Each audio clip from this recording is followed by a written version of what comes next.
In today's video, I am going to teach you how to export Microsoft Planner data. To begin, open your web browser and go to Microsoft Planner using the standard Planner web app.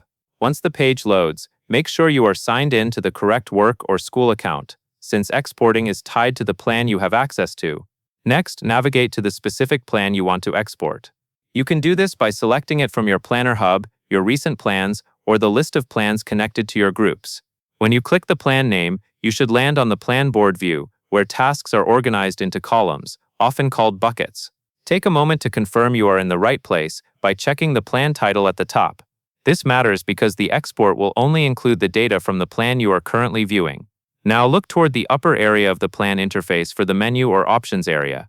In Microsoft Planner, export tools are usually found inside a More Options menu. Click the highlighted menu item in that top section to open the available actions for your plan.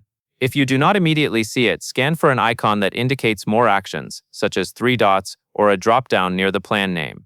The goal is to open the menu that contains plan-level options. With that menu open, find and select the option labeled Export Plan to Excel. When you click it, Planner will generate an Excel file that contains your plan data.